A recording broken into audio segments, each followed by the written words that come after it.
maybe a crazy thing to say, a lot of firms are losing these projects well before they ever get to the short list. What are the things the firms are doing wrong before they ever get there? Nobody's that good at building trust or connecting with people in an hour.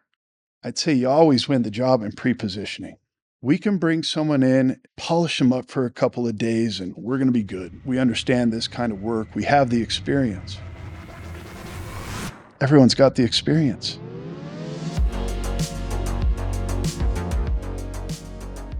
Welcome to the Bold Brand Show. On today's episode, we're chatting with another one of my favorite people in Denver, Josh Roberts.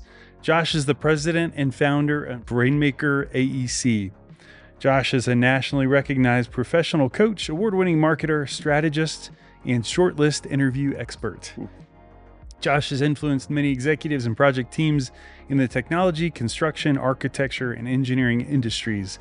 He brings a wealth of versatility with a deep background in creative multimedia design, stage and video production, leadership, and AEC marketing and business development coaching.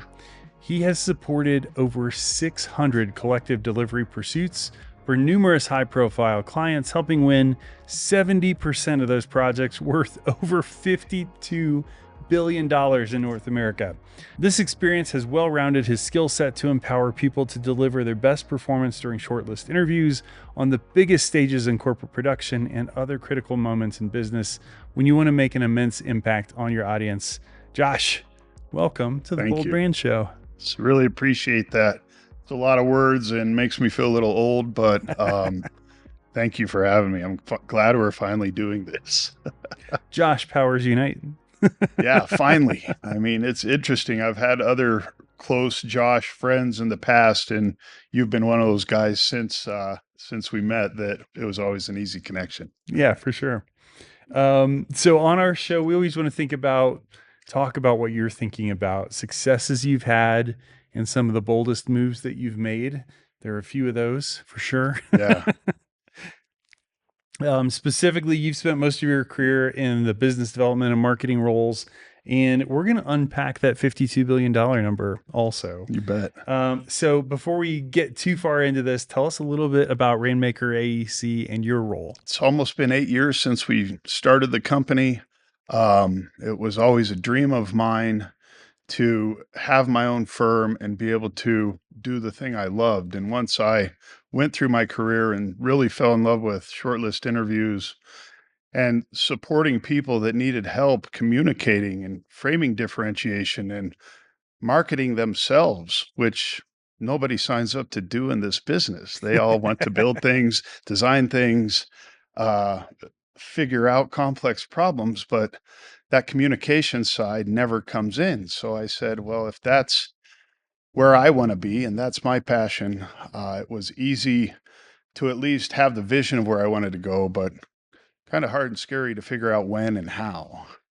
But, the firm is growing. The firm is bringing on some really amazing talent. And, it all started with the thought it was just going to be one person and focus and do nothing but service key interviews. And then as I've grown and realized companies need more, and sometimes we need to back up further into the pursuit cycle, I said, we got to get other strategists and we have to support proposals and we have to do those things that we have, that we all grew up having that expertise in. So, yeah, it's been a great story for Rainmaker because every single year I've been able to say we had more revenue, we brought on more people, we learned more, we keep evolving, and I just never want to get complacent because I don't want to get passed up. I don't want to be irrelevant. I want to keep getting the call for these big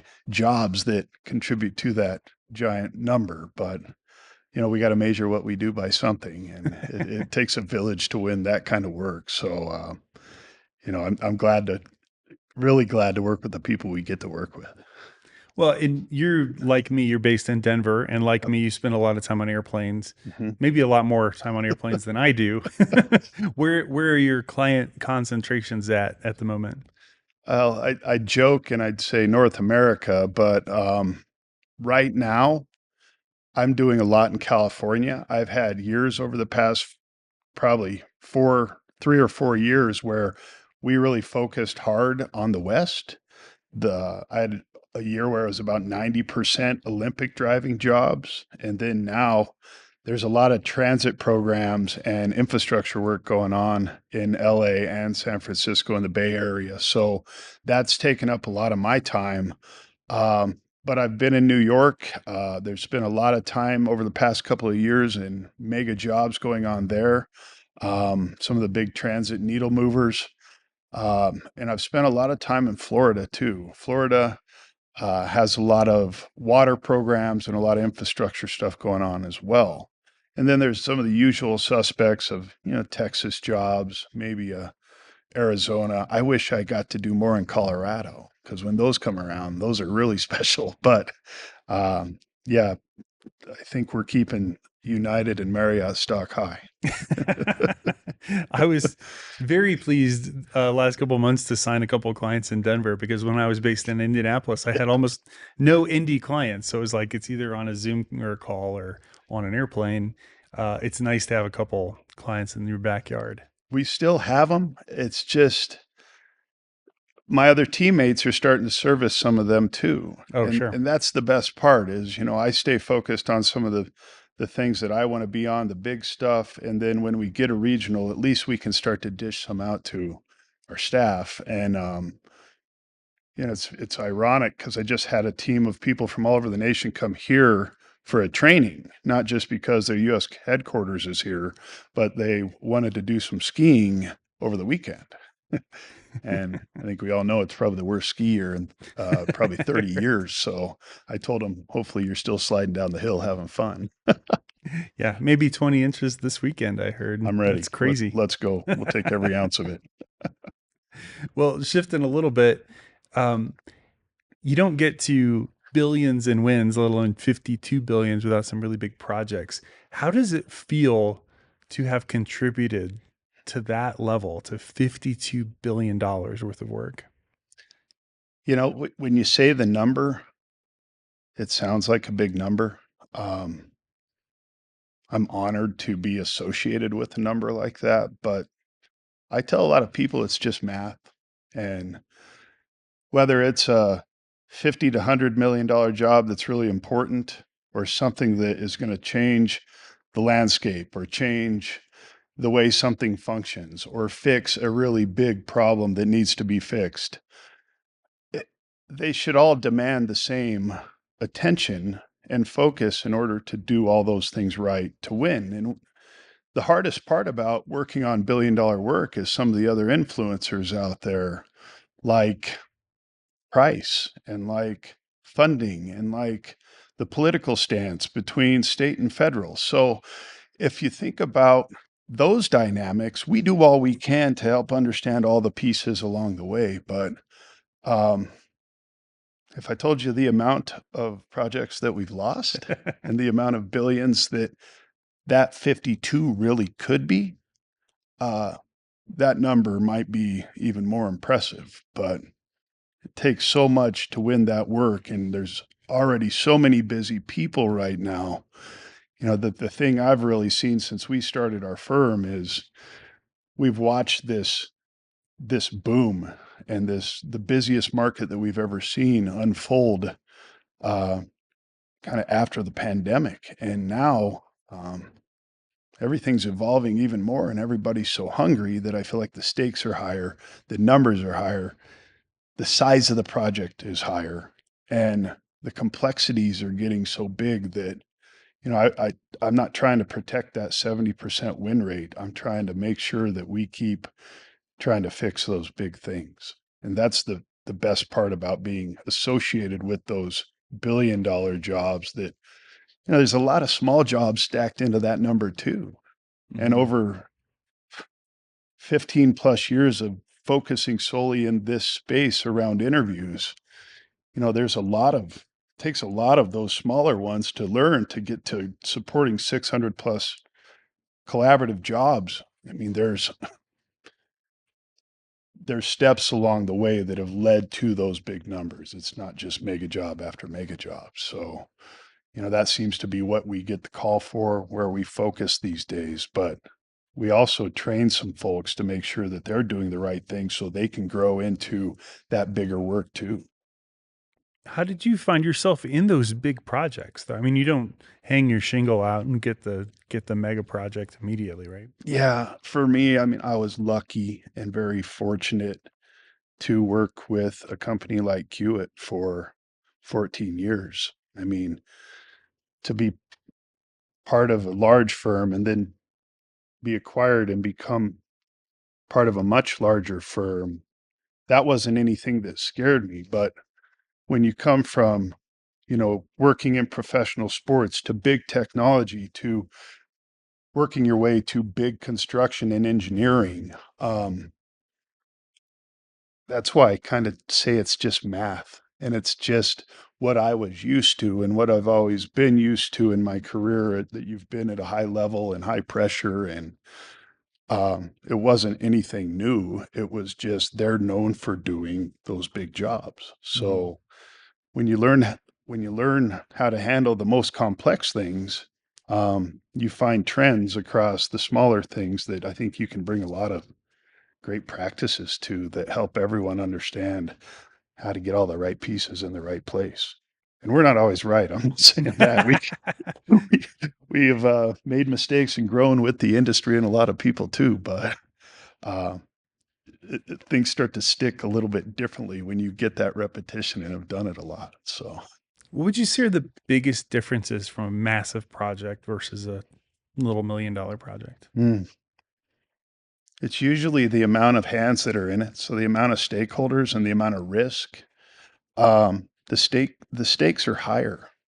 And I think a lot of that influences why you would choose a procurement model, why you would choose something at a very big level where you needed a lot of time to plan on the front end compared to smaller jobs.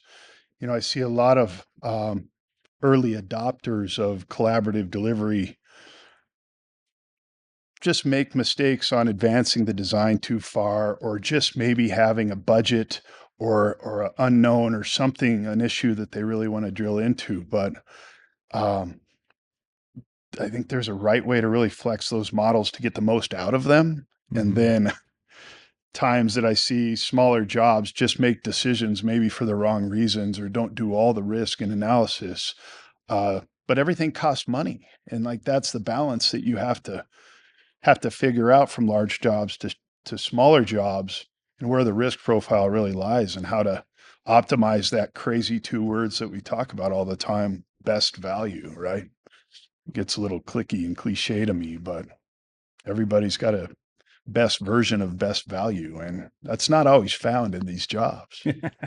I wish it was, but there's a lot of hands, there's a lot of voices, there's a lot of opinions, and there's a lot of misconceptions that over time, a lot of capital projects have been late or over budget. I think the stats somewhere between 80 and 90% of them. So these models are meant to help, but you still got to talk about money. You still got to agree on risk and who owns it. And I'm really excited. That's why I find myself in those big major cities sometimes because they're the ones who are really pushing those models differently than a lot of, I'm not going to say middle America, but the smaller pockets of the populace where it may not be necessary and maybe the voices aren't quite as loud as some of the cities I mentioned.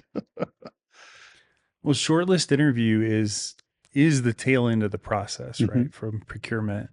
There's so many other things that contribute to winning or losing. Right. And, maybe a crazy thing to say, a lot of firms are losing these projects well before they ever get to the shortlist. What are those contributing factors that you see as somebody who's an expert in what's happening in the shortlist? What are the things the firms are doing wrong before they ever get there? Yeah. So let me start with saying overloading people. And I'll refer back to what I said. It's the busiest market ever, and people are busy. Jobs need attention. Some jobs need fixed, but there's so much going on that um,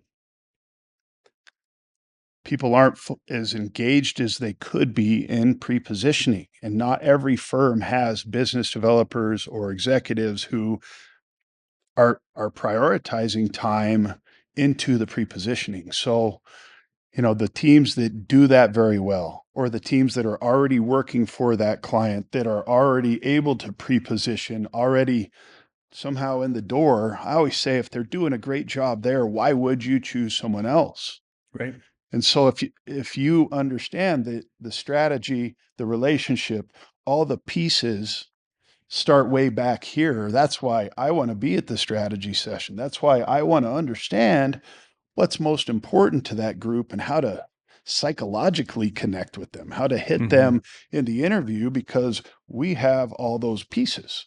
And then I see, well, a lot of people have to make decisions between the marketers and business developers and maybe some of the project management staff helping throughout the proposal and being fully integrated and buying into it. And when I get inserted into that, you get to coach the people and get to know them along the way. So by the time you get to shortlist interview, you have a better connection and ability to understand all the pieces and how you're able to say the right thing in a short amount of time.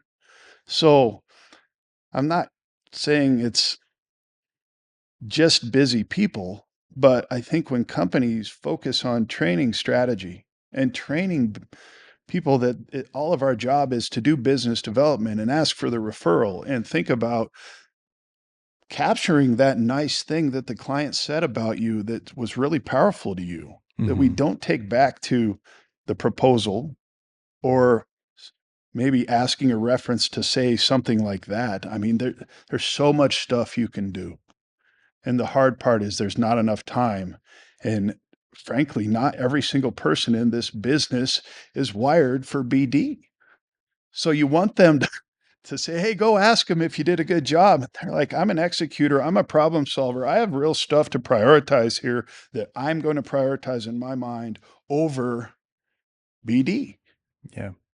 And so it's a conundrum, because I hear people talk about seller doers all the time. And I think it's a great idea and concept for any culture. But to ask technical brains to automatically be a seller feels more like they're doer sellers and kind of sellers that were forced into it. Right. So, I'd say you always win the job in pre-positioning.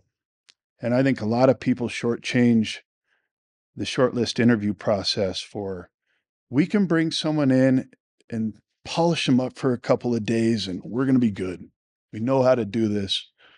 We understand this kind of work. We have the experience. Everyone's got the experience.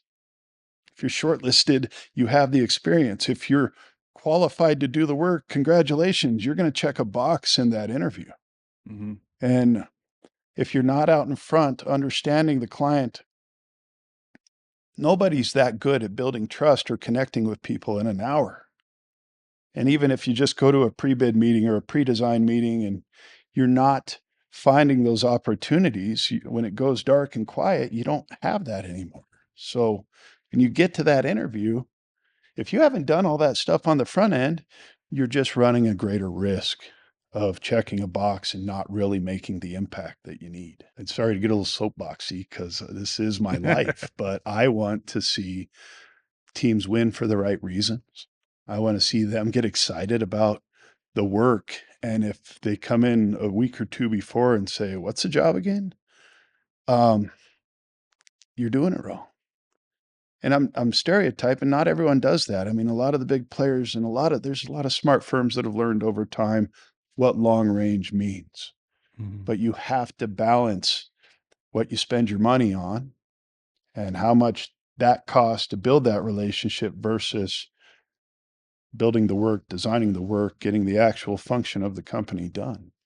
So, you know, it feels pie in the sky at times. It feels like you're asking a lot out of people to invest in the relationship, and then to invest in the relationship down the road and care about that person after the job, even when you go to the next job. That's a lot to ask. So hopefully you did a good job and were memorable enough during that, that when you call them back and ask for that reference, or maybe 5 years later, you might be working for them again, but those relationships matter. And if you don't have that going, um, I look at that as being the pivotal thing in understanding really what they're looking for versus throwing a Hail Mary and guessing and just saying we're good. It doesn't win very much. Let's go back to pre-positioning a little Yeah. bit. What all goes into that when it's done well? And when you're new to coaching a team, can you tell if they've done those things? Let me answer the second part. Yes, 100%. And yeah, there's so much that goes into pre-positioning done right. And the hardest part is you can't just cold call people. You can't typically get meetings. We have to connect dots to get to people if we don't know them or leverage past experiences and relationships to get to them.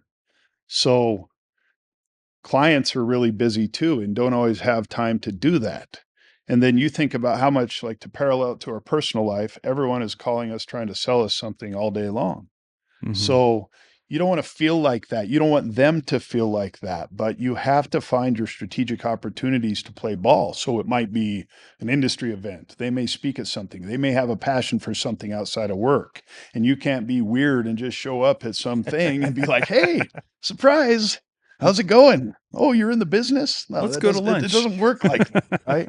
So you got to be really smart about how you get introduced in, how you build trust through others, how you leverage and understand your success stories so you're armed to have a great conversation, but also how you learn to shut up and ask them what matters to them. Some people have that gift, some people don't.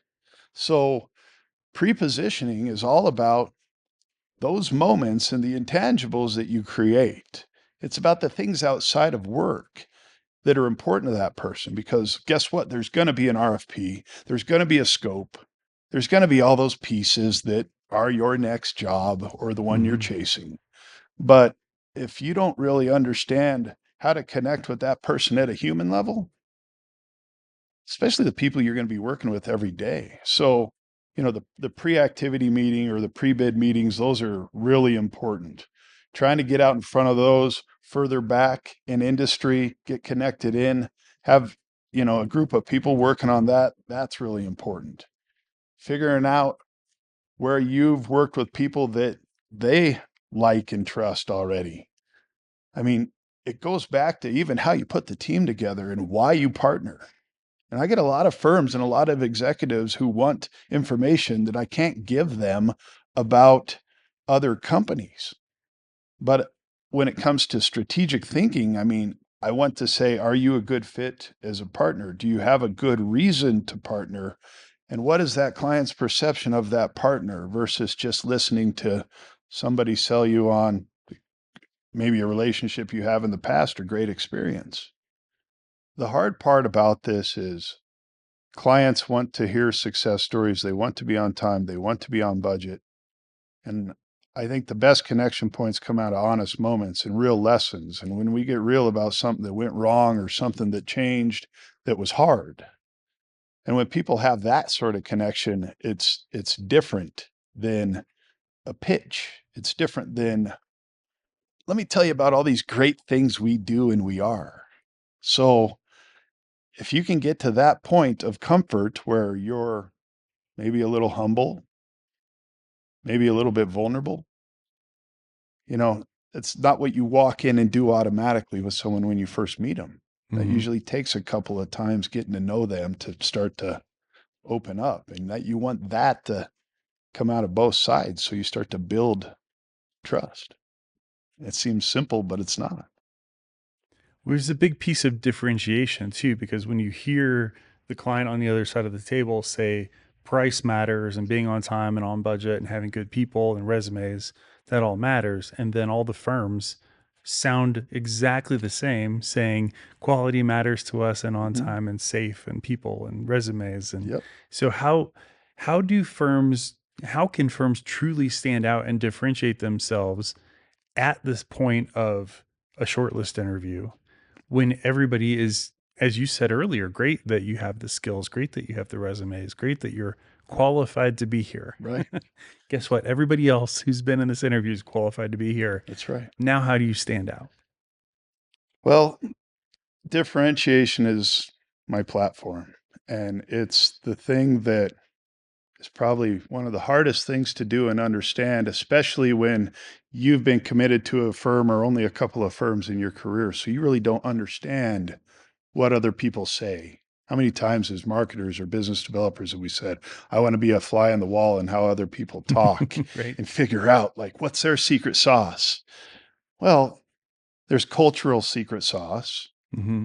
and then there's intentional kind of moment based, or I'll say interview based secret sauce in setting up differentiation.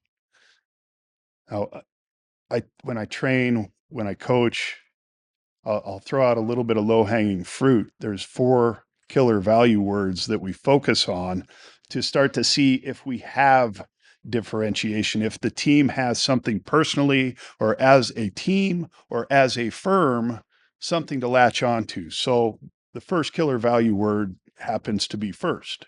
What have you done first? What have you pioneered? That starts to separate you like you've been doing it longer. Mm-hmm. Most. Well, this might sound like ego or we're pounding our chest, but when you've done something the most, well, you're probably pretty darn credible in executing whatever that is. Um, the next is unique. So this always feels a little bit salesy to me, but unique comes with hopefully something that you do that others don't. And to find that, there's maybe a little Kool-Aid drinking, because I feel like there's a lot of people and firms out there that say, hey, this makes us really unique. And I start to say in my brain, it sounds like others. But there, there's a really important principle I'll finish with in one sec. Um, but the last word is only. And when you can create onlys for your team, those really start to stand out differently. When you say that, it activates the ears. So when it comes to active listening, there's a really important principle I learned a long time ago that I say every single week. If you don't say it, they can't score it. Mm. Like, think about that. If you don't say it, they can't score it. So, all those things you do the same. Well, if you decide to talk about a process till you're blue in the face and you over communicate and over explain how you do your job versus what makes you different, you miss. And they're like, oh, well, that person's obviously done the job, but I didn't feel it. Differentiation comes from energy and animation and movement and what's happening behind you and how you peak emotions from somebody because you pre-positioned or because you struck a chord for them that was really important to them on that project. So it's not always about some fancy widget that you have or some piece of technology with that is a glorified spreadsheet that you gave a name and put TM on. Everybody has fancy tools and access to a lot of that, but at the end of the day, they're buying people and they're buying a connection point. And do those people know how to use these tools and these widgets? I have a lot of companies ask me, well, we have this great new technology and we're doing these amazing things with this. And this is really unique because we used to do it this way. Now it's so much better. And now we got AI and now we got this. And I'm like, well, cool. That's overwhelming to clients, by the way, who are really busy. So your widgets and all your new stuff you're excited about, if it's not like a common proven thing that they're used to seeing, they think, I have to learn a new tool. I have to learn a new process. And then everyone gets excited about their document control, like SharePoint and all these amazing things, Procore. And I'm like, oh, so you know how to organize a bunch of files on a big project? That's okay, good. But do you ever ask the question to the client, which would make you very different? How do you want to receive this information and what's your system look like at the end of this?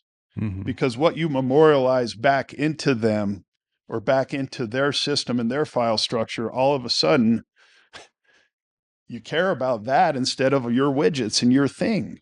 And you look like you're differentiating by client service and caring empathetically about the finish line and the as-built and standardization for them.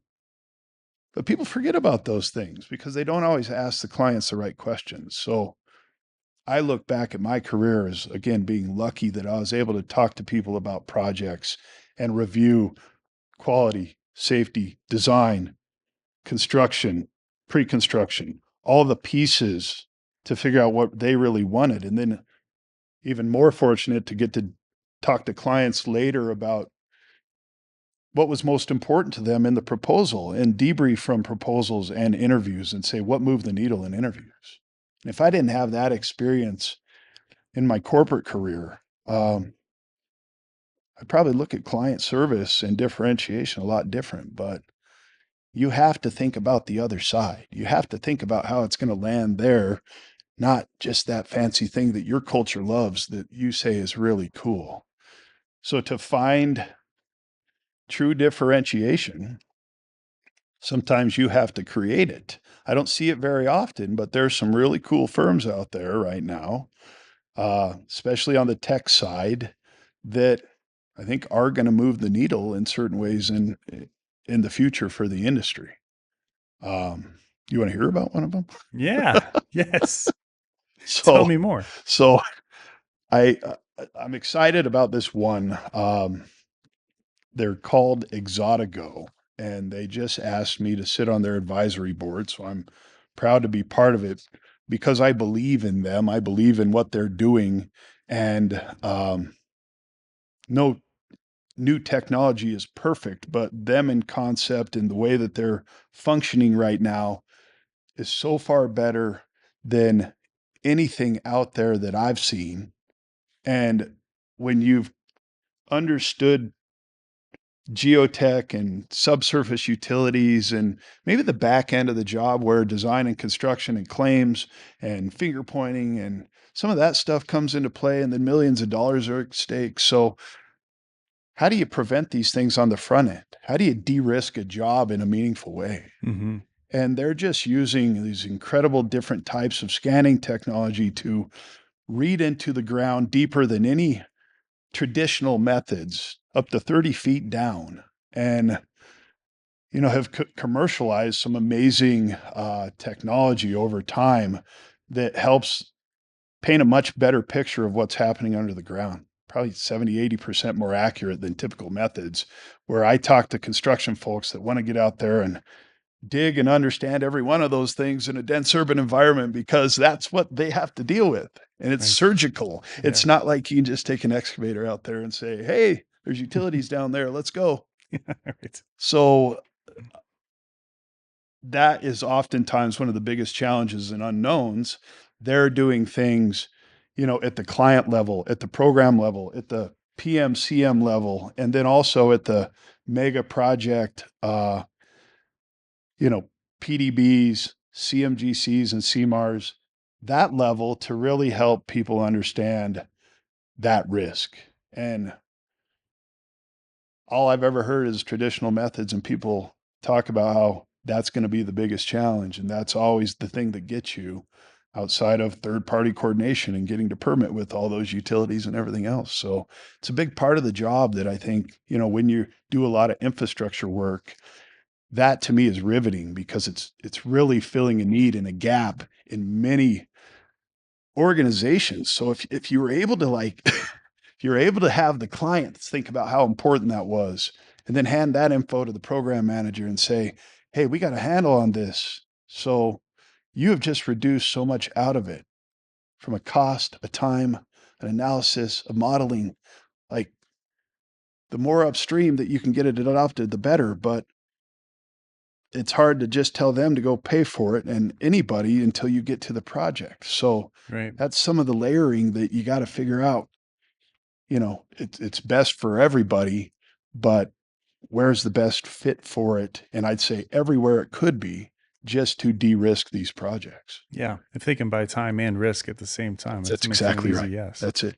Are they doing work across North America, or where they? Actually, all over the world. They're based in Israel, but they have people in Florida, California, here in Colorado. So they've got some folks all over the nation running hard at integrating this across the industry. And um, I'm getting some interesting calls out there on clients that are interested in whether or not this fits in a proposal or on a pursuit. And I'd just say holistically, the answer is going to be yes. You should think about using it, pay for the service. It'll save you down the road. It'll save everyone money down the road. And back to that whole thing of best value, right? How do you find that? Well, if you can push time and money up, it's pretty simple. Yeah, it makes it easy. Right. Easy, yes. You and I both share a bit of a futurism, at least interest. Curse? Curse, yes. We like shiny new things, Yeah. cool Yeah. stuff, Yeah. toys. Um, any other interesting technologies that you're seeing out in the market right now, or anything that you guys are using AI or tech wise? Yeah. We have worked with some great partners over time on the AI side. We've developed some interesting tools over the past few years and part of some pretty neat things. But I'm really trying to focus on not just tech, but for us, kind of growth and stabilization and growing smart. So we got our hands in enough tech stuff that I don't want to be dominated by AI or anything that's too buzzy right now that everybody's talking about. I think there's revolutionary things happening, but if you chase every shiny object, I mean, you and I might face this same curse, but I'm trying to have more discipline around it this year Mm-hmm. because there's so much work and so much demand. So Yeah, it makes me run ragged. And I mean, my number one job is to be a good dad and husband first. yeah, Um, and I want to be involved in everything, but I got to put a bit of a limiter on that at times because you can't be everything to everyone. And I don't want to let my clients down. I sure don't want to let my family down. So it's gotta be really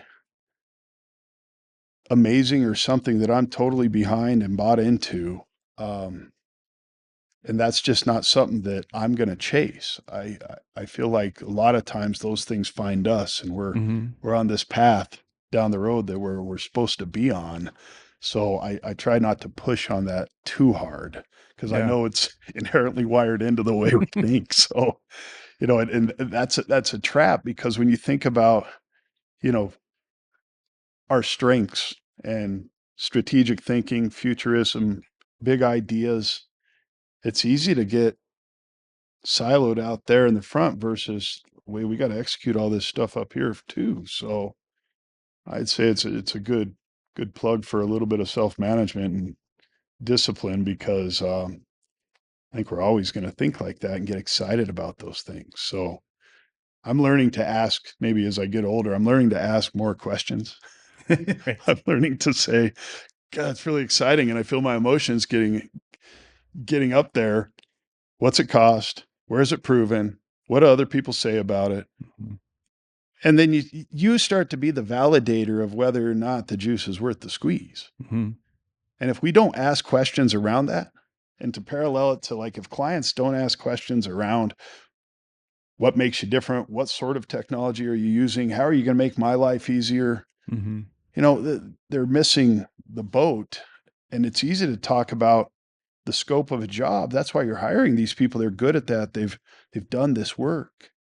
But I just wish we got more centralized focus around where are we going and how are we going to do this together? And those things that can really root a good project because tech's always going to be there. Those big things that we love. Yeah. I can't imagine them going away. But you know, it's a family member told me once, it's not about getting what you want, it's about wanting what you have. And I feel really like we're in a good place there. And I got to scratch the itch a little bit on some tech stuff and got some good stuff going, but I want to mentor our team. I want to find a couple more coaches. I want to continue to grow in a meaningful way. And that has to curb my squirrel syndrome a little bit when it comes to being everything to everyone and chasing everything cool. It's funny you use the word chasing. I just was listening to an interview with a guy named Calloway. So he was, I think, Open Residency is the name of the podcast. I'll put a link to it. below, but it's like a 2.5 hour masterclass on YouTube and content and how he thinks about things. But he was talking about how, as he's grown, he kind of came from the management consulting space. And so as he's grown, he's like, I want to chase every rabbit down every rabbit hole. And he was like, I've learned that I need to hire rabbits to chase those down those holes. And so that I can stay focused on my thing and let my rabbit report back and say, this is worth doing. I mastered this. This isn't worth doing. Let's check into this. I'm going to try this next. Yeah. So that I don't have to be the one who's going out and consuming all of that. And I think, we're probably not too far from having AI tools to check out the AI tools for us. Right. Right. I tried a little of that just this last week. Like, what's the best tool for this? Yeah. I got okay results. Totally. Like, came up with some stuff that I wasn't familiar with, but I didn't get any great answers in the problem that I was looking for. Right. But I think we're probably not too far from the AI being able to do that. But I love that the mental picture anyhow of I've hired other rabbits to go down those holes. That's profound. I mean, when you said that, I got chills because you weren't just talking to that person, you were just talking to me about my life and having rabbits now and some of our employees to help build out other relationships, to go and say, what are you getting excited about? Because I have to be the business owner. I have to be, you know, the person looking out for everybody, not just looking out for me. So with that comes responsibility, but having rabbits to, reach out further into the places we can help and understand what's out there. Boy, that's just a great example of good leadership and trusting your people to embrace your philosophy and not have to be the one that's always out there pushing it. Yeah. So that's good. That's really good. Thinking about the role of marketing in Pursuit Wins, marketing and BD has to be a handshake Yeah. in this industry. We can't have marketing saying one thing about the firm and BD's pursuing a different kind of work. Right. It probably happens all the time. It does. Outside of maybe some of those obvious things, what would you say are some of the other mistakes that marketing and BD teams Oh, are commonly making that you come across? okay. Well, I want to go back to kind of the front end, and the the interesting part of those dynamics is compliance and RFPs and answering the mail versus intangibles in the way we write and the intangibles in the way we speak and connect. Mm-hmm. So when you get these groups of people together, we need all of them very bad. But it's easy to get trapped. And again, I talk a lot. Let me step out. I talk a lot about chronic over explaining. And I've been involved in so many proposals along the way where I set the tone at the front of it and I say, don't get caught in this trap. Don't overwrite, don't over explain. Let's find differentiation. Let's answer the mail, but let's finish with impact. And then what do people do? They just write to write and they over explain. And then you're in a position that you have to extract 20 pages out of an approach on a mega job, or even reducing text. And people are like, oh, we reduced text to 10 pages finally. And I'm like, yeah, but you don't have any room for graphics. You needed to pull 2 more pages out of that. So that's the problem, is we get trapped in compliance. Everyone has different layers of this. I'm not saying all proposal managers are compliance, freaks, but it is about those folks have to find win theme differentiation first together, and then figure out how to say that in a meaningful and punchy way. And in proposals, I'm like, bullets are great. Call outs are great. Don't over explain things and give me so much text because you're trying to be overly compliant. Mm-hmm. Now, the other side of that is the reader and the nuances and differences between how people approve things, read things, whether it's sectional, whether the selection panel reads it. So you got to understand, and it's BD's job to understand that part of the process so you understand how to write correctly for what they want. Mm-hmm. And if they say, hey, we've reduced pages to a small amount, that means we really got to be punchy and differentiating. That means they don't want to read this huge thing. They don't have time. And you're like, but this is for a really huge job. We got so much to say. They know you, you're qualified. They can go do their homework, just give them what they want. Yeah. So I see that as being a disconnect between, you know, how do we convert from great BD people and all of their effort of 2 to 4 years or whatever it was on the front end to get to now we're in compliance mode. Now we need to answer the mail and be really thorough on that. No, you got to take everything that they did and make sure that you translate that into that document. I've seen people leave their job because of that. I've seen people make decisions just to say, I just worked so hard for all of that in BD, and that was the result because we couldn't convert. But I knew those people. I did my job. And then convert over to the interview.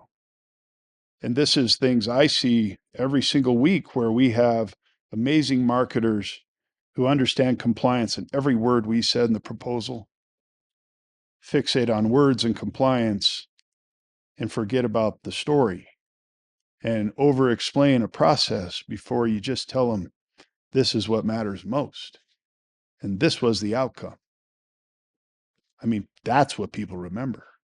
So you can't always get writers and compliant brains to think about how somebody makes an impact and retains information. I'm not trying to say everybody needs to be all those things and be some sort of unicorn. That's not even possible. But um, when you can get good at those things and get your team to really understand what those pieces are that make you better and different and get them good at that in the interview, if that was the only thing that they talked about and it hit an emotional spot where they said, yep, that really felt right to me and I want to work with that person and that group of people for the next X amount of years. That's not shown in compliance on paper. So we need them all. But sometimes I'd like to make sure everybody understands their lane and the outcome and what we're trying to do. And the hardest part of doing that $1 billion stuff is it costs a lot of money and it's on that whole group of people. They all feel the same pressures throughout the process coming into the finish line that they need to have a voice and be right and be part of it. And when you get too many executives and people and opinions in the room, you know what happens. Same thing happens when you're trying to eat pie. So too many hands is too many hands. But if they know on the front end what BD did and they convert, and then BD sets us up and we bring them home and we convert in the interview, that track record's really good. What's the key, the secret to when, especially at scale, right? You may have a marketing team and it sits in a different building, Yeah. in a different city, different part of the country, executing on the efforts of a BD team from somewhere else, working with coaches and shortlist folks who are in a different market altogether. How do you unify that story and make sure that everybody is like following the same thread? Well, you got to be there at the front end. Otherwise, the coaching folks have to catch up very quickly and can drop things through the cracks. So you got to understand and get tight with the BD person and the psychology around who you're going to be in front of. To get everybody behind your value proposition, the things you need to do to really extract and pull all that out, I mean, it takes time. It's not something you can just slam together. So the other side of what we do that helps you pull that thread is understand the business. You have to understand how the business works. You can't just polish something or be disconnected to that.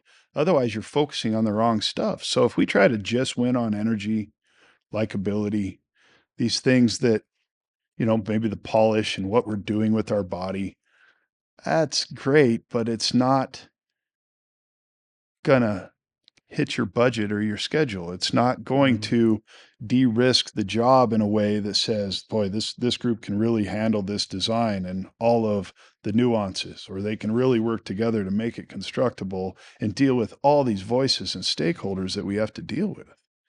And I think that's where we've been dangerous is we've got lucky to work in so many different market types and vertical, horizontal, power, transmission, like all these different things where you understand the nuances and the difference in the model, the way private people think versus public, you know, the way to bid package work, the way that subconsultants work, their motivators and how they make money versus the way that engineers make money versus the way contractors make money.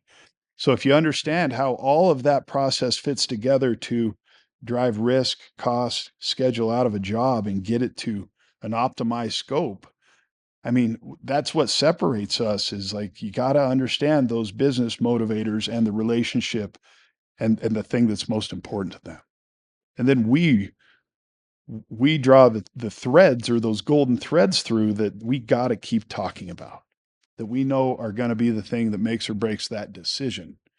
And if you have a hierarchy of that, well, it's a lot easier to toe the line through that process. All right, not looking for any special sauce here. Yep. Yep. but what's one thing that firms could do that they would notice a difference in their win rate if they'd make that change? Oh man. Yeah, that's a easy one. My brain went to about three things, but I'm going to start with training. If you give people like they got to have a paradigm shift, right? They got to have an epiphany that they need to start looking at every meeting and every time they're talking with somebody as a presentation and not as a what I'm doing with my hands and how am I using my voice, right? But more, someone's ability to influence, how they think about you and how they view you through a lens of, can I work with this person? Yeah. If you can start to get people to think about that, then they start practicing more and they start preparing differently. Now, I'm not telling anybody to go prepare for 5 hours for a meeting. For an interview, I'm going to tell you 5 hours isn't enough. But, what do we see all the time? So if you take on training and maybe some of that, what's important, how do we connect? How do we listen differently? How do we ask? And then you fold in a little bit of time management. I don't train on time management. I just hear a lot of busy people complain about time management. And so, what do we do? Well, every day when we get into work, we open up our computer and open our email, and then all your priorities shift if you're not on your phone late at night. Right. But how many times do you open your calendar and then you look at your calendar and you're like, oh, I have an hour here to squeeze in a meeting? Okay, well, we're just trying to be efficient with our time in a billable world. But what if you taught your people to prepare? What if you trained them to prepare for critical moments? Well, it'd make the real critical moments a lot easier because they were always thinking about it. But if they had a big meeting with the client or a first impression meeting or something that may have some conflict or get contentious where there's questions, and they took, let's just call it 30 minutes, 15 minutes to premeditate what was going to be asked and verbalize what you were going to say and think about all the different tangents and forks in the road that you might deal with in a short amount of time. So your brain was ready for any way that it was going to go. And you thought about, what do I want out of this? What's my intent here? What's the outcome I'm looking for? It's not always to win. It might be just to get through the meeting and not have an argument about money or to find a compromise somehow. That might be just your intent, right? So if you train people to prepare and do that critical thinking before something, it's the same principle as Q&A. When I ask somebody a question, the first thing that comes out can always be improved and restructured. And then when you restructure it and people listen to it differently, they're like, wow, that was really a good answer. And now I'm comparing that to the last person's answer that was kind of a snooze fest. And all of a sudden you start thinking differently about how you answer, how you connect, how you do this thing well that we have to do that you didn't ask for. Presenting. So training and time management, if companies did that better, and then back to what I said about it being busy and people being really busy, well, we can't just hand out superpowers of stopping time and being faster than a speeding bullet and all these things that we all wish we had. But if they focused on those fundamental things, they'd get better. They'd think differently. And I'm not trying to tell you we're looking to train everyone under the sun, but when you see these things lacking in a culture, it's easy to pull out and say, hey, this is what you're missing. Mm-hmm. And that's usually our intent when we walk in with a new client, is to ask them where they're struggling and where they're falling down and how to help. So we can see if there's a fit, if we can, if we think we can, if we're bought into their culture and believe that they have something, then I'm going to want to help. But back to what's going on down the road and what are you chasing? Right. We're busy. So I got to find some people to help. You need more rabbits. Right. So speaking of young people, if you were talking to a young person who's thinking about like, hey, this AEC industry thing is interesting, considering marketing or BD, Yeah. what advice would you have for them? Well, there's a lot of young people that I really believe don't know that our industry exists and how cool it is. Yeah. And being, part of SMPS and a past president and a mentor, part of the mentor protege program a number of times, the younger generation is what we have to shape to help save this industry and get excited about this industry. And there's not enough. So I would tell them, number one, be aware how cool this is and that it helps communities and society and the things we need. It's not just trying to be an influencer on YouTube or Instagram just because those people can make a lot of money.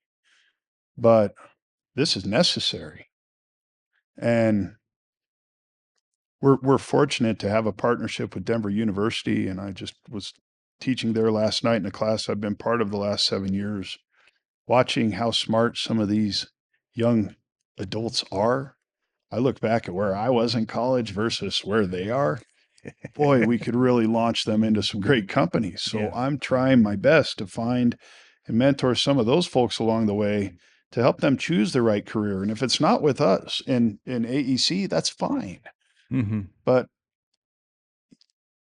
it's really important that we all think about the succession plan for our business and not you just moving up to the next job. Who you're training and who's going to train that person and who's going to train our kids to be good in this industry where a lot of other options and shiny objects out there for people to chase. So Yeah. I think half of it's about awareness, but half of it's about the sell of there's other things. You don't have to be a builder or an engineer. You can be a great marketer. You can be a great people person. You can be a great data scientist. You can be a great accountant. You can be a great lawyer. But all of those things feed people to a really amazing industry that needs them all, as long as they understand that it's not always easy and you got to grind sometimes and it's for good reasons. But, you know, motivating kids these days, I mean, we both know this as dads. Um, it takes saying the right thing and listening very much to what's important to them. Mm-hmm. So if we all got good at that when we're talking to the younger generation and we were able to say, what do you really want to do? Not what job, what fuels you? Mm-hmm. And if you can think about like the things we do in this business that say, well, I get that out of this piece of it, I get that out of this, then you start to share that experience and hopefully pique their interest enough to ask another question and say, I might look into that. But it should never be forced. It should feed off of our passion for the industry and wanting them to be involved because you see something in them, just like you see something in someone in a job interview or whatever it is. So it's fascinating. But this is a great question. You have a unique bullet point in your resume of the multimedia Hmm. background. So not a lot of the people that I interview Yeah. get kind of the tech side of what I do. Right. What do you see as the role currently of video with Wow. your clients or in how you're looking at pursuits?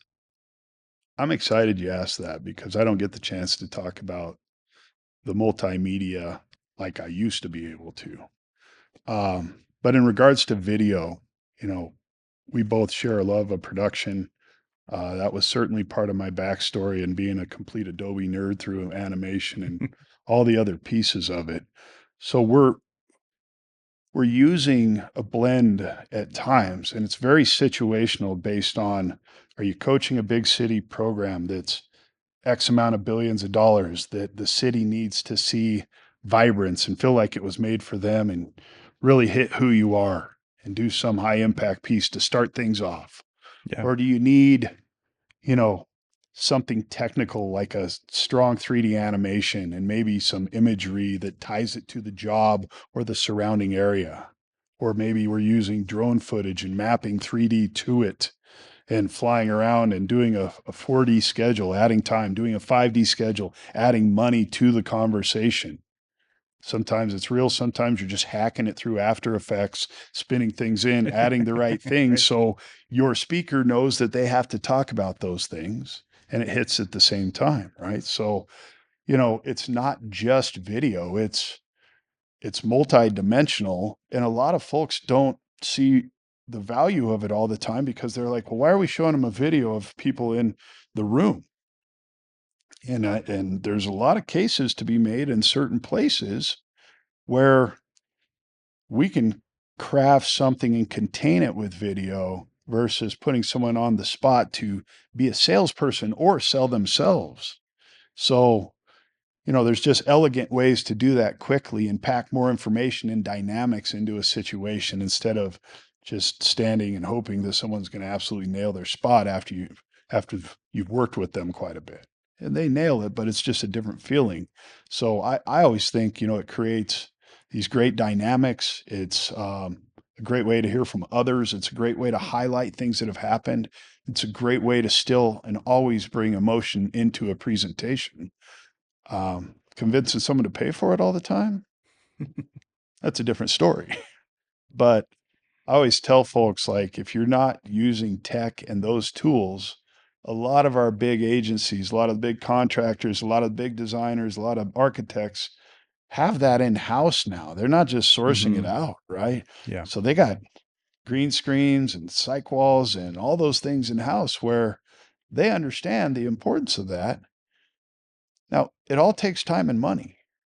But there are people that are really impressed by production level stuff versus just taking a very simple approach and trying to connect at a human level.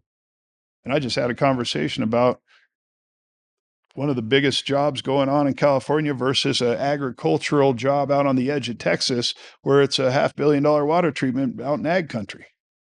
Well, those are very different audiences. Those are very different messages. Those are very different, even cadence or tone that is going to hit the mark with those audiences. So um, sometimes it works, sometimes it doesn't, but you got to be in a place where a little bit of that flash, I think, is needed and accepted, and it really never hurts. But I don't want to overwhelm people either. So there's a Mhm. line to walk in our world, and it's very dependent, I think, on the situation. But I love the teams that are still doing like the QR codes, the video features in the proposal. I would tell everybody you should be doing that because you give people a chance to feel something different than a piece of paper with writing on it. And we're all stuck to our phone trying to watch this and TV and squirrels go by and fast cars and your kids and everything going on that we can take it. Mhm. I'm not I'm not advocating multitasking is real. I'm just saying we take in a lot of information and people will take their phone out and go through that exercise to get more. So video and multimedia, it's imperative that we use it and keep it effective and prominent in our documents and our presentations. But there's a balance there. So, I So mean, even if your firm has done a great job of pre-positioning and you've got a great relationship built, your contact isn't necessarily the only person who's going to be looking at that PDF precisely. at the initial proposal. And if you've got video elements and Yep. if you've got storytelling and you've got something that connects with that person on a human level, it's different than just seeing the schedule and the resumes and the Totally. budget of how this project's coming together. Totally. You get a feel for what might it be like to actually work with that team. And if you can get that out of a PDF, I mean, most PDFs you can't No get that way. out of. You can't. Words It's and pictures are impossible. With the great, but best writer ever, you can't. right. And I'll tell you, like when you want to take a chance, when it's not a rogue move, it's more of a calculated risk, and they may not ask for it in the RFP. But we've done proposals and turned them on their heads and turned them sideways and made the basis of most of everything about the people just, you got to watch this video. And I've given you the bare bones, so you watch this video. Mm-hmm. And the response we got when we did it on the one I'm talking about was a big job in San Diego. And the client, I mean, my client put together such an incredible proposal. I said, this is one of the best I've ever seen because it's different, because I don't want to put it down. Mm-hmm. The client said the same thing. This was hands down. This proposal just smoked everybody else's. So to hear that from a $1 billion job and something that was really important that was going to change the skyline, yeah, it hit the mark. So video is not going away. It's maybe getting easier access to, and I think everybody's used to doing more with it with their tools and their phones, and it's not like it used to be. But it sure isn't going away. I'd say I would encourage everybody out there in the industry to use it as much as they can and call you as much as they can, because you're damn good at it too. Thank you, sir. What about when it comes to Rainmaker AEC?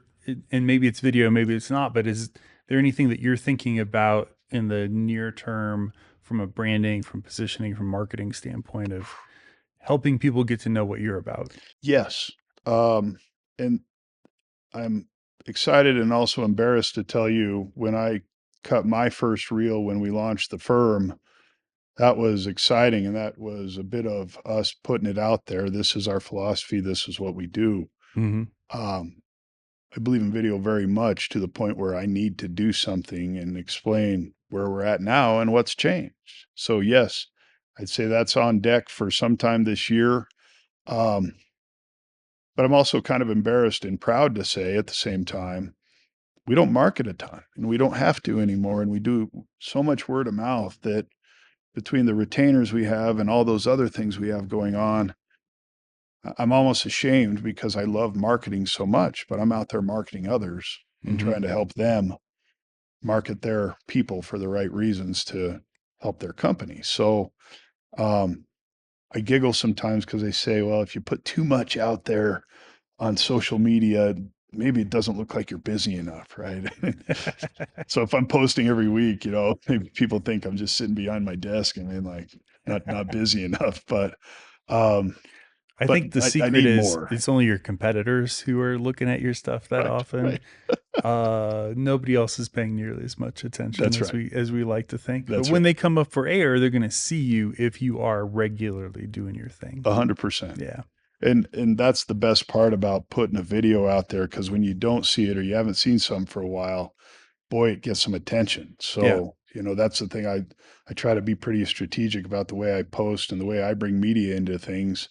Um, my team, Travis, Sadie, I mean, they really control a lot of our social media, and they do a great job of putting things out there that I just haven't really focused on as much, because Mm, back to, you got to be out there trying to make sure you're holding everything together. So now we've got some folks that do focus on it, which is good. So excellent. it's all part of the puzzle, right? Yeah, I mean, similar problem. And when I hung out my shingle for my new company, Yeah. Bold Brand, which is now almost 5 years old, That's crazy to think about. I I hit my sales goal the first month. I hit my new updated sales goal my second month. I was like, okay, I need obviously bigger goals. But I had enough work kind of out of the gates that I frankly wasn't paying a lot of attention to my own website, my own Right. marketing. Right. So in the last 6, 8 months, I really started getting back to just basics of SEO, and which is also helpful to optimize for AI search as well. Right. And landed my first SEO only lead after one call and one interview, Wow. which was not typical. Right. For most of my clients, it's a couple meetings. I might know them for 6 months, might know them for 6 years before they hire us. So that was a good reassurance of like, okay, it's all right to do those basic Yeah. blocking and tackling things to make sure Totally. things are updated. And yeah, just an encouragement to myself of like, yeah, you gotta do this stuff for yourself too. You have to. And congratulations on 5 years. It's shocking that it's been that long. Um, I remember when you started it and it was an idea and a concept, and now look at you, right? And to be getting passive clients and leads through good SEO, Mm-hmm. I could take a lesson from that. But we're pretty nichey the way it is. But that's probably the hardest part of growth is deciding if you even have the capacity to do that and get really good at that. Because if the flood comes in and all of a sudden you have this new line, well, it's a great first world problem to have. But Right.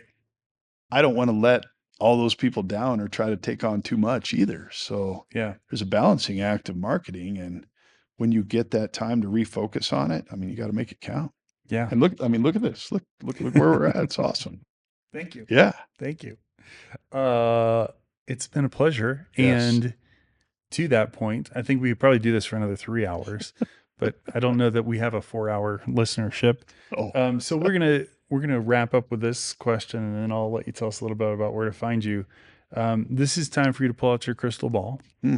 Any bold predictions that you have for the AEC industry? Anything that um, could be marketing, could be BD, could be tech. I don't know. Whatever you like. Mm. What are you seeing in your crystal ball, Josh Roberts? Well, let me preface this by saying I'm not sure my crystal ball works better than anybody else's. But I do get to see a lot of macro trends. I get to see a lot of big programs and big things shift around. So my crystal ball, I think a lot of things happen during elections, and a lot of change happens after elections. And all we know is there's going to be some sort of change, and this affects a lot of the major programs going on, whether they keep momentum or maybe whether something changes. So I think there will be political shifts and maybe some turmoil and some hold points and some of that going on in the future, especially on the big stuff and the big long range stuff like the transit systems, like the highway systems, like the water systems, and prioritizing those things and getting that political and stakeholder and developer and funding and getting all those things folded together. That's hard. That's really hard to do. It takes a lot of smart people and a lot of, as much as I'm annoyed by the word collaboration between a lot of folks that need to give and take some. So that's going to happen. How it affects things, that'll be the interesting part. And I think the challenge is going to be continuing to maintain momentum and not overspend on change.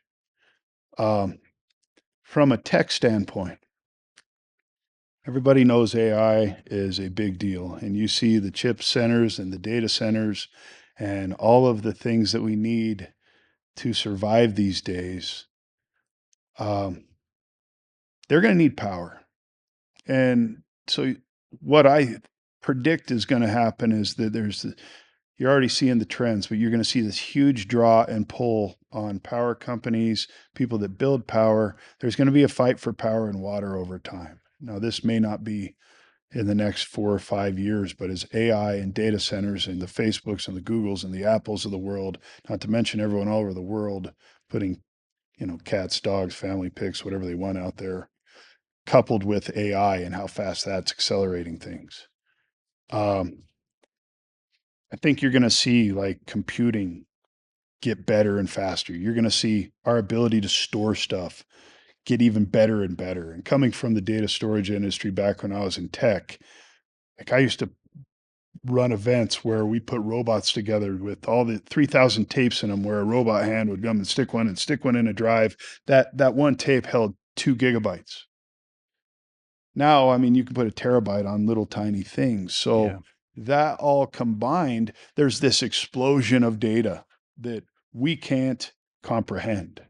There's this explosion of a need for power in a lot of the legislative things that are going on in electric cars, and how we bring that into the fold, how we charge for power, how and who owns power.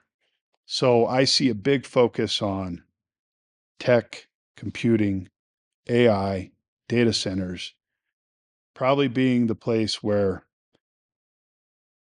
people make a lot, people buy a lot of land for it, people reshape a landscape to make sure that that infrastructure is there that isn't there today. Because if we really tried to keep up with the mandates and the promises right now, we might have to double up on power across the US. And that's not an easy thing to do when we're trying to build and design everything else. Right. So we've been talking about resource wars for years. And the more that we can find automation, robotics, things to help the process, AI, all of these things, we need it all because you're still always going to have the interaction with the human. There's just not enough, and the demand is so high. I also think we're going to see some sort of economic event, whether it's maybe housing's going to go down or something's going to happen, but over time, we know this happens. So how that affects all these other macro drivers will be fascinating, but that could swing things exponentially, where infrastructure over the next 5 to 10 years, as we build all this out, commercial and some of those other markets are going to continue to trend back up as the population grows, as people start businesses, as people move into retirement or come out of college. So, it'll be really interesting over the next probably 5 to 10 years. And I hope in 10 years, you and I are going, let's go play golf. Let's go buy a beer. Let's go catch a fish or something. But I can't see myself getting out of it. I'm having too much fun, and I don't even want to even think about retirement because I love my job and I love our company and our industry so much that it never feels like work, even when it's hard. So that's good. I agree. Yeah. Love it. Well, before we let you go, tell everybody where they can find more about Rainmaker and more about you. All right. RainmakerAEC.com. You can find us on LinkedIn. Easy to find. Rainmaker _303 on Instagram. And all you got to really do is Google Rainmaker Coach or Coach Josh Roberts, and that should be the first thing that comes up. So thank you. And I'm glad we finally did this. We've been talking about it a while, but couldn't be more honored to do this, and super proud of everything you got going on, man. Thanks for having me. Thank you. We'll have to do a part 2 before that 10-year out retirement. Can't wait. Happens. Thanks again for joining us today on the Bold Brand Show, and we'll see you guys next time. Thanks, everybody. Thank you for joining us today on the Bold Brand Show. For all of today's show notes and links to our sponsors, head over to boldbrand.show. Be sure to subscribe to our email newsletter where I'll update you on the latest episodes and other exciting things happening at Bold Brand. If you liked today's episode, do me a favor and share this episode with a colleague. Over at boldbrand.show, you can subscribe on Apple Podcasts, Spotify, and everywhere you get your podcasts, including YouTube, where you can watch full versions of each episode and join the conversation by commenting below. The Bold Brand Show is produced by yours truly, Josh Miles, and is a product of Bold Brand LLC, a branding and video agency for AEC firms based in Denver, Colorado. Visit boldbrand.com to learn more, or hit that orange button up top to schedule a time to chat about your branding or video project. Catch us next time where we chat with another bold innovator in the AEC industry. Thanks for listening. We'll see you next time.